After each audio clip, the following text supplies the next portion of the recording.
Welcome to another episode of Watching Millennials Fiddle Around with Obsolete Technology. Today's episode is sponsored by the crick in my neck. It smells old. Actually, it smells like my hands because I've been using it. They say this is the greatest beginner camera.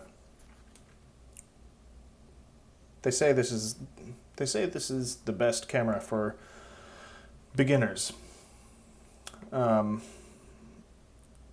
Personally, I would say that any camera that you have, whether it's the one in your phone or your parents' old whatever camera you have is the best one to learn on. But I get what they're saying with this. I think I'm just gonna write a script because every time I try and freeball it, I'm always freeballing it. But every time I try to think I just got it covered, I don't. I'm just gonna do a little typing, just because. Well, obviously, if you're watching this, I don't know why I put this in the video, but if you are watching this, then you can obviously tell that I don't know what I'm saying or where I'm going with this train of thought. So, maybe see you in a second.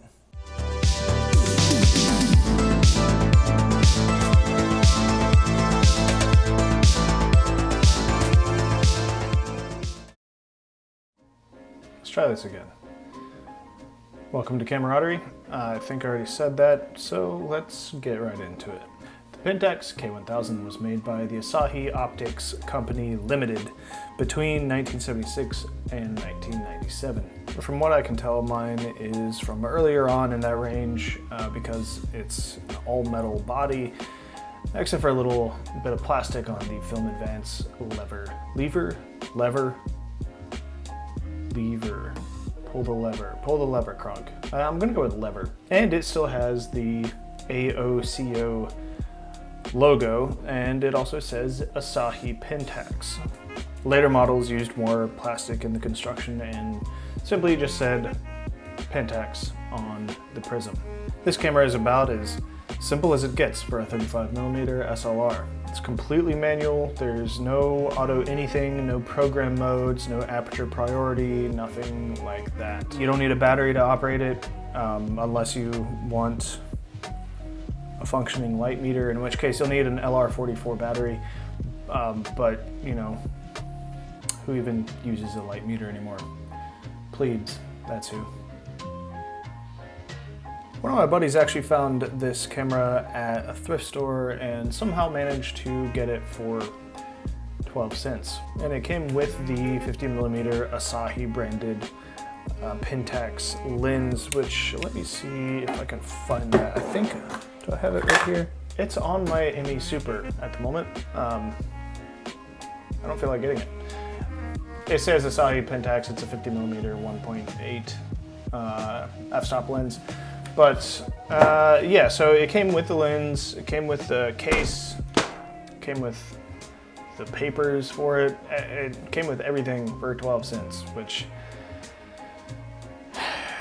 that's a deal you won't find anywhere else, and you actually shouldn't have been able to find it like that anyways. Apparently whoever was ringing it up put in 12 cents instead of $12. Even at $12, that price is unheard of, unless whoever is making the price just doesn't know what they have. In the real world where prices make sense, not that prices make sense, money is arbitrary, that's a conversation for another time. In the real world, I would expect to pay anywhere between $50 to $100 for this camera. If you do find one of these out in the wild and it doesn't have the Asahi markings or the logo or anything like that, and they're still asking for $100, haggle with them, because without the Asahi branding, it means it's from much later on in its production lifespan, and so it's not worth nearly as much because there's more plastic and it's generally of a lower build quality. But that being said, they're still really good cameras, and if you do find one without the markings, they're still worth picking up for around the $50 mark. These things are absolute workhorses from everything that I've experienced and seen other people say about it online. So they don't really seem to have much that goes wrong in the way of mechanical failure, just because well, we'll get into that. So let's get to the camera itself. This lens I have on here is a 70 to 210 millimeter lens. It's a variable f-stop of between 4 and 5.6, just depending on what your focal length is.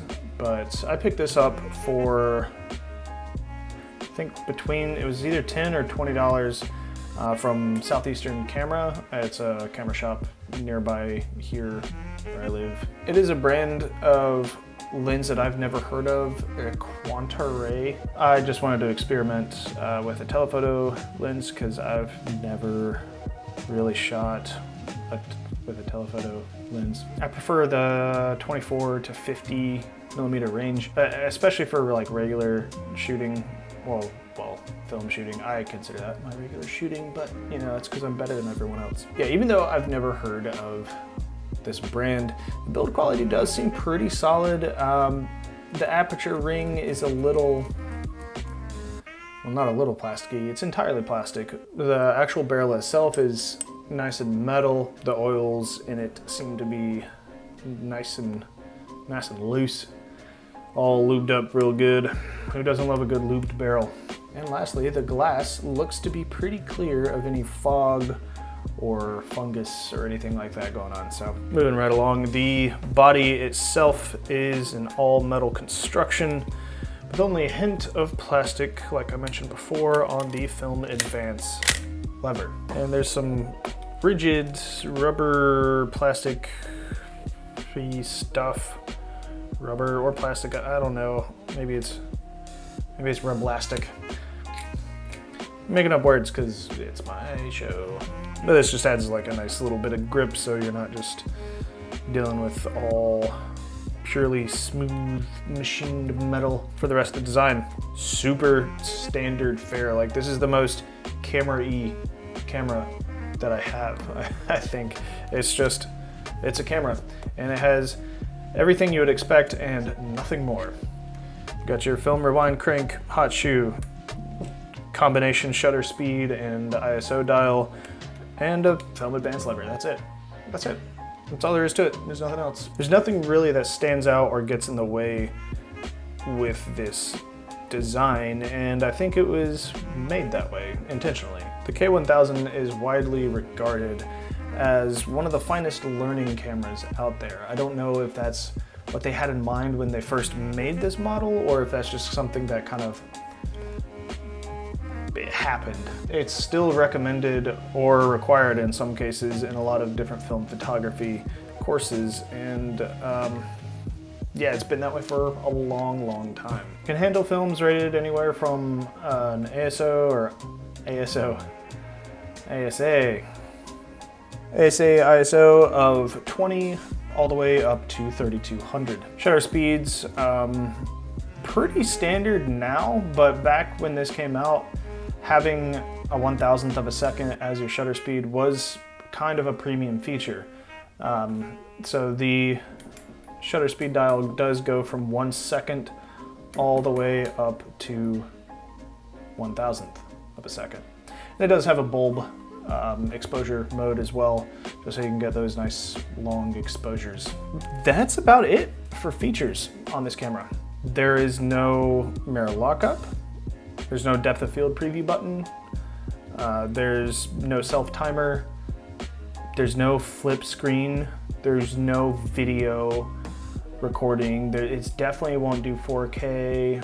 You probably won't get 422 log or anything like that, or 16-bit. None of that. Doesn't have anything like that. No color profiles. That's all baked into the film. I just don't get it. Like, just be better, Pentax. But again, this is like the bare essentials of what makes a camera a camera. It's what makes Subaru a Subaru.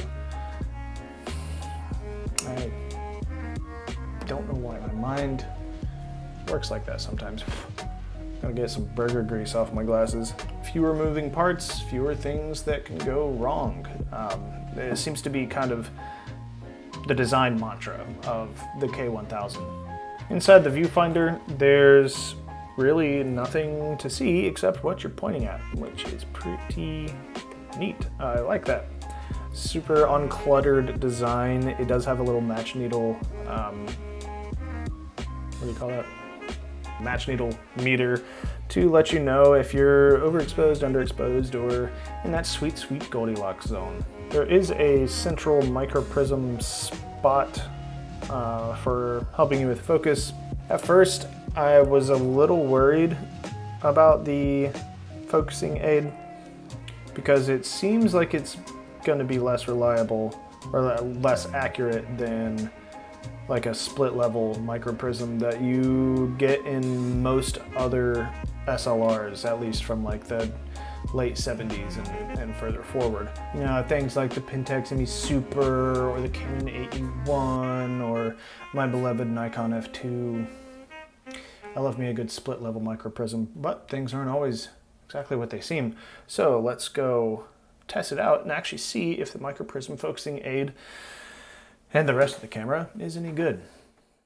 So to test out the Pentax K1000, I grabbed a couple rolls of Ilford HP5 because I'm a sellout.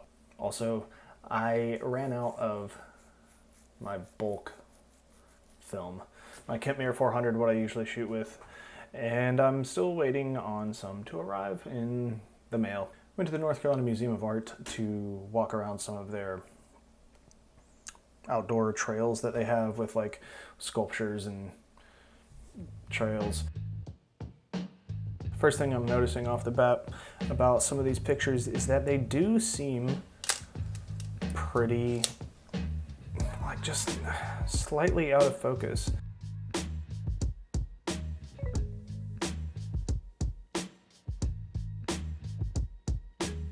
I do really like this one here though, this guy just kind of sitting there.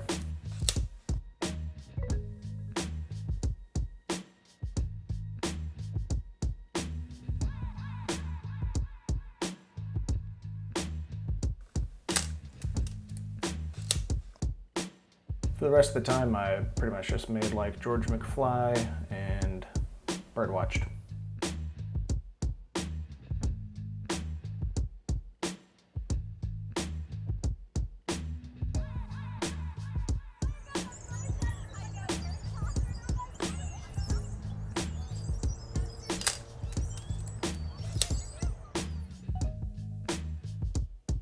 This is one of my favorites. It's almost an abstraction.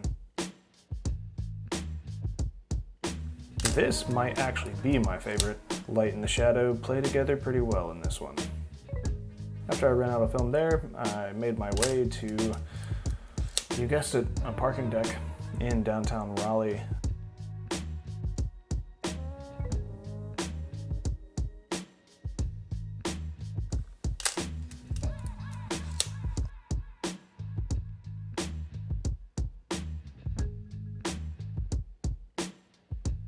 I really don't know what was going on with the pictures that I took at the museum, because these are absolutely spot on as far as the focus goes.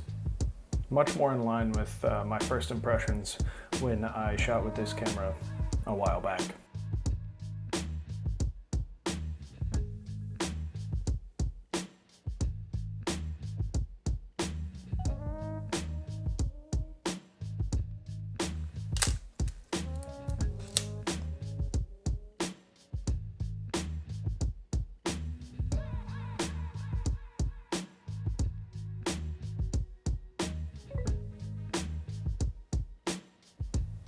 And down at the local train station, came across some books sitting on a bench, and it's kind of funny how things work out, because this World book was open to a page about birds, and I just spent the better part of an hour and a half bird watching.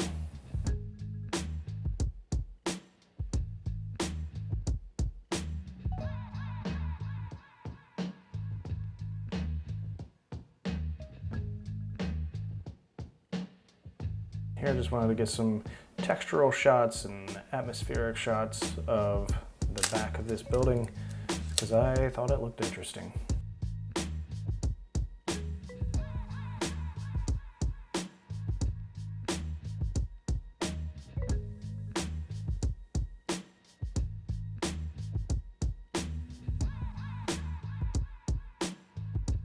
feel like with this last shot right here, I just started to kind of really tap into one of the unique features of using a telephoto lens. I don't hate this one. I don't love it, but I don't love hardly any of my pictures. Into my pictures. The Pentax K1000. Is it worth it? Let me work it. Put my thing down, flip it, and reverse it. Yeah, I'd say it's worth it. Especially if you can find a decently priced model with a lens included. From everything I've read, they're super reliable and they don't really break. And they allow total manual control over every single part of the exposure, and I think it's if that's something that you're looking to get into, if you just want to know how to take a picture, it's a great camera to learn on. Personally, I prefer the Pentax ME Super because it does have, I think, just better controls. Like, I really enjoy the shutter speed buttons that it has, and like I mentioned before, the split level micro prism focusing aid. Little things like that I much prefer. It's also got an exposure compensation dial. Not that I use that, but it's cool to have, and it has, I believe, a aperture priority mode, shutter speed priority. I can't remember. I should probably go watch my video on that. And again, I don't use that stuff, but it's nice to have if I did want it. But if you're looking for a camera to do camera things and nothing else, you don't want the frills, you don't want anything else, this is probably your best bet. If you've ever used a Pentax K1000 and you have something to say about it, say something about it in the comments. Otherwise, feel free to like and share and subscribe for more videos like this and more videos not like this, because I got kind of a range of things and topics that I want to cover. Until the next time that you see me on this side of the lens, bye.